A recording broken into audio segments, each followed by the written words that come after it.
आजकल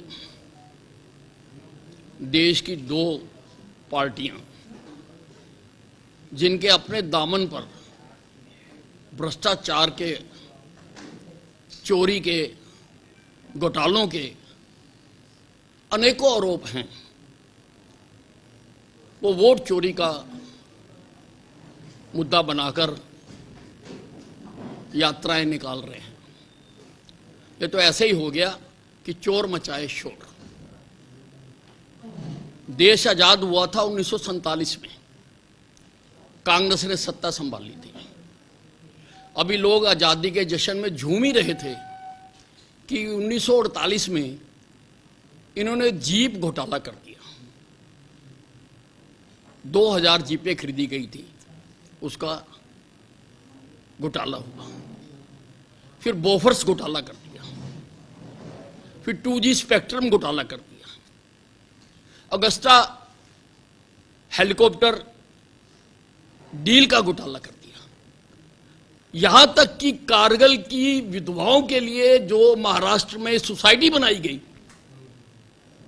उसमें भी घोटाला कर दिया। और घोटालों की सूची इनकी इतनी लंबी है। उसी प्रकार से आरजेडी चारा घोटाला,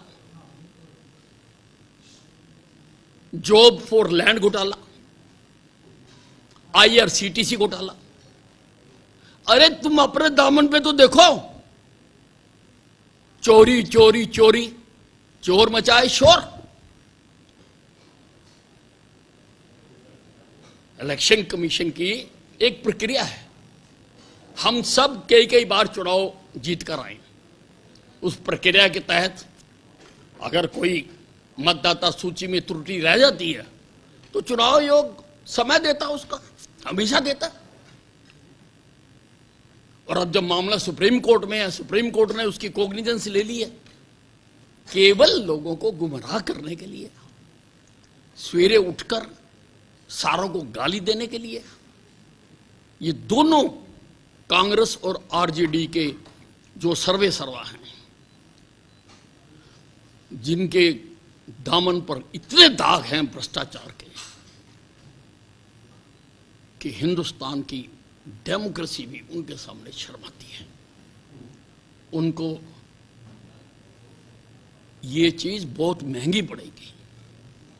बिहार प्रदेश जिसने, जहां से सारे विश्व को ज्ञान दिया गया, वहां के लोग बहुत ज्ञाता हैं। वो जानते हैं कि ये आजकल किस लिए शोर मचा रहे हैं, और चुनाव में इनको वो इसका सबक सिखाएगी बिहार की जनता।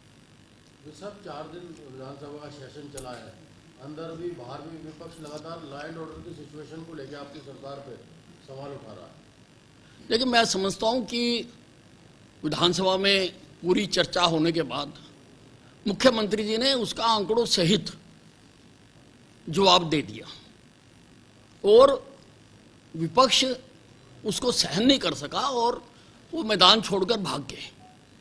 अगर उनके पास कुछ था तो वहां वो जवाब देते, लेकिन उनके पास कुछ था नहीं कहने के लिए। और सब चीजों का, हर चीज का, कब कब कौन कौन सा क्राइम हुआ, कब कब किस राज्य में कितने आंकड़े थे, कितने रेप थे, कितने मर्डर थे, उन सारों का तुलनात्मक कल सारा सदन में बताया गया है। और विपक्ष का काम है अपनी आवाज को उठाना, लेकिन सरकार ने आंकड़ों सहित उनको जवाब दिया। पंजाब आम आदमी पार्टी के नेता और दिल्ली आम आदमी पार्टी के नेता लगातार सवाल उठा रहे हैं। सौरभ भारद्वाज उनके नेता, उन पर ईडी की रेड हुई है और वो कह रहे हैं कि भाजपा ये सब बदले की भावना से करवा रही है।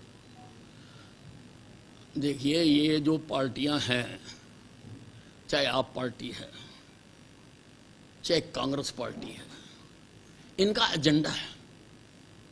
इन्होंने बैठ के तय कर रखा है कि देश की जितनी भी प्रजातांत्रिक संस्थाएं हैं, जो ऑटोनोमस संस्थाएं हैं, उनको डैमेज करना है। फिर चाहे वो CBI हो, चाहे ईडी हो, चाहे चुनाव आयोग हो, या कोई और जो भी ऐसी प्रजातंत्र को बनाए रखने के लिए जो संस्थाएं हैं, क्योंकि इन्होंने हमेशा तानाशाही की है।